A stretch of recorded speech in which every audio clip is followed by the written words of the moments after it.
گرم دوپہروں میں کوریڈور میں ادھر سے ادھر ٹہلتے ہوئے اس کی آنکھیں تپتے صحراؤں کی طرح لگتی ہیں جن میں ریت اڑ رہی ہوتی ہے، اور جب یہ ریت اڑ اڑ کر مجھ تک آتی ہے تو میں بے چین ہو کر اے سی کی خنکی سے باہر نکل آتی ہوں اور اس کے کندھوں پر ہاتھ رکھتے ہوئے سوچتی ہوں، تم اس کی محبتیں تو کجا اس کی نفرتوں کے بھی قابل نہیں تھے اصفر علی خان، لیکن اس کی بد نصیبی کہ اس نے تم سے محبت کی اور آج بھی وہ تم سے محبت کرتی ہے، شاید اتنی ہی شدت سے، لیکن وہ خالی خالی نظروں سے مجھے دیکھتی ہے اور آہستگی سے میرے ہاتھ کندھوں سے ہٹا کر پھر سے ٹہلنے لگتی ہے۔ مت کرو انو، مت کرو اپنے ساتھ یہ ظلم۔ میں سسک پڑتی ہوں لیکن اس کے پیچھے پیچھے چلتی رہتی ہوں۔ باہر بہت گرمی ہے، چل کر اندر بیٹھو، چلو ہم اچھی اچھی باتیں کرتے ہیں، ہنسنے ہنسانے والی باتیں۔ لیکن وہ میری طرف دیکھتی ہی نہیں، جیسے کسی گہرے گیان میں ہو، اور میری طرف دیکھے گی تو اس کا گیان ٹوٹ جائے گا۔ انو، میری خاطر پلیز، دیکھو بابا کو پتہ چلا کہ میں تمہارا خیال نہیں رکھ رہی تو وہ تمہیں واپس بلا لیں گے، اور پھر تم جانتی ہو نا بابا تمہاری یہ حالت دیکھیں گے تو۔ اور وہ چلتے چلتے رک جاتی ہے۔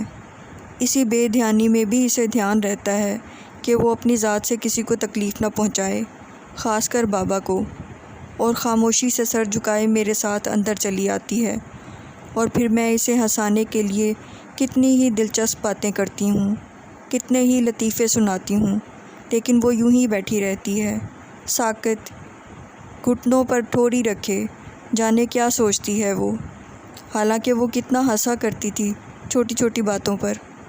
اسے تو نہ ہنسنے والی باتوں پر بھی ہنسی آتی تھی، اور میں حیران ہوا کرتی تھی، انو بھلا اس میں ہنسنے والی کیا بات ہے؟ ہے نا؟ وہ ہنسے چلے جاتی۔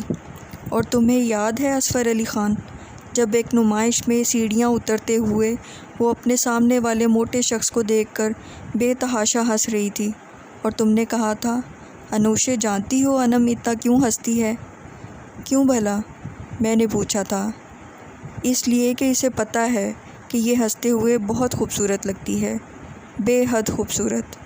اور میں نے انم کو دیکھا تھا، وہ اب بھی ہنس رہی تھی، اور اس کے بائیں رخسار کا وہ ننھا سا سیاہ تل اس کے ڈمپل میں گم ہو کر ابھر رہا تھا، جیسے دور نیچے کہیں بھنور میں کوئی گم ہو کر ابھرے، اور اس کی بے حد لمبی پلکوں والی براؤن آنکھوں میں ہنسی کے تارے جگمگ جگمگ کر رہے تھے۔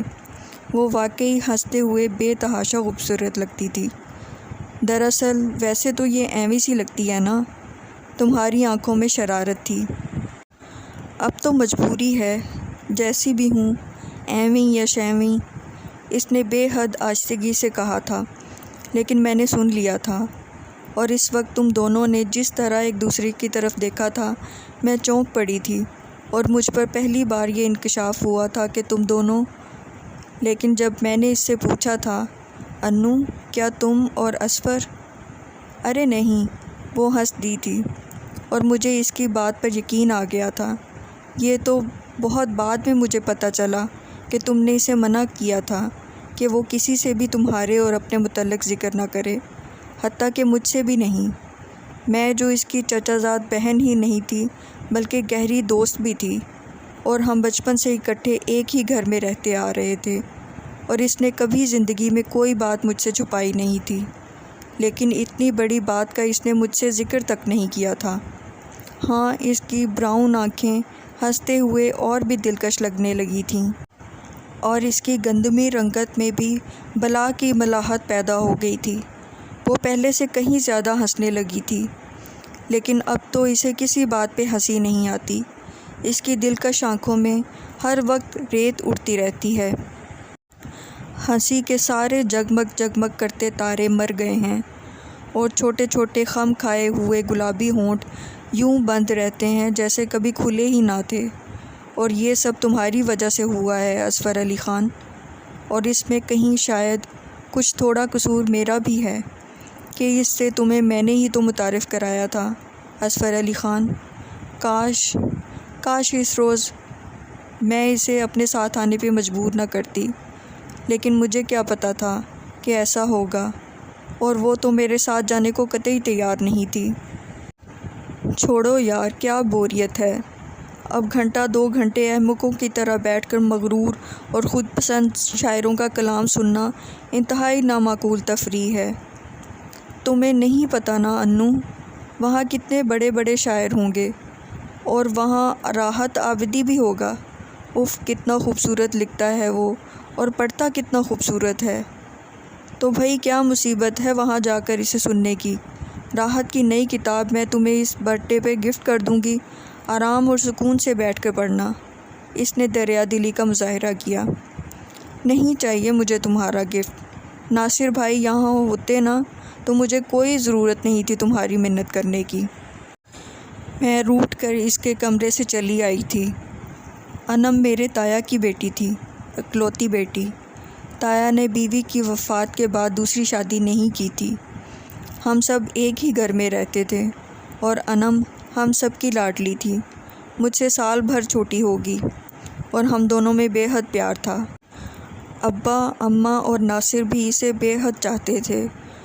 ناصر بھائی مجھ سے بڑے تھے، ہم صرف 2 ہی بہن بھائی تھے۔ اماں نے انم کو کبھی ماں کی کمی محسوس نہیں ہونے دی۔ تایا ابا کو ہم سب ہی بابا کہتے، اور ابو کو ابا۔ ناصر نے CA کیا تھا، جبکہ مجھے اردو ادب میں دلچسپی تھی اور ادب کی طالبہ تھی۔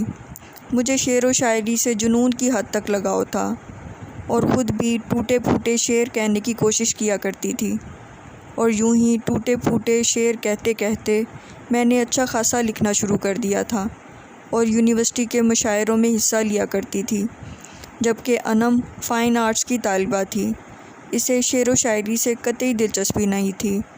اس کے پاس کتابوں کا جو ذخیرہ تھا وہ آرٹس کے متعلق ہی تھا۔ اس روز بزم ادب سوسائٹی کی طرف سے مشاعرے کی تقریب ہو رہی تھی۔ یوم آزادی کے سلسلے میں ہماری بزم ادب سوسائٹی نے یہ مشاعرہ منعقد کروایا تھا، اور چونکہ میں اس سوسائٹی کی ایک اہم ممبر تھی، اس لیے مجھے بھی بہرحال وہاں جانا تھا، اور اکیلے جانا میرے لیے ممکن نہ تھا۔ یہ جاننے کے باوجود کہ انم کو مشاعروں سے کوئی دلچسپی نہ تھی، میں اس کی منت کر رہی تھی، اور وہ تھی کہ ٹال رہی تھی۔ ٹھیک ہے، میں بھی اکیلی چلی جاؤں گی۔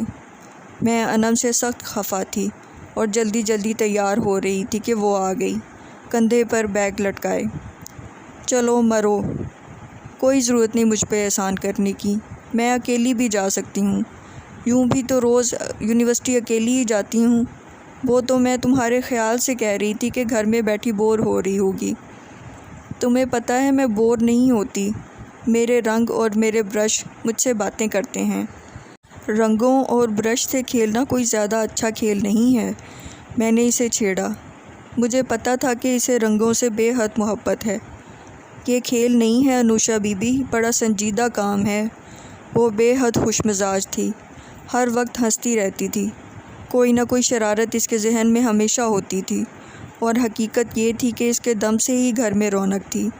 لیکن جب وہ اپنے اسٹوڈیو میں کام کر رہی ہوتی تو اتنی سنجیدہ اور اپنے کام میں گم ہوتی کہ پتہ ہی نہیں چلتا تھا کہ یہ وہی انم ہے جو ابھی کچھ دیر پہلے کچن میں کھڑی ماں بی بی سے چھیڑ چھاڑ کر رہی تھی، یا اماں کے پاس بیٹھی انہیں لطیفے سنا رہی تھی۔ تمام راستہ وہ میرا دماغ کھاتی رہی۔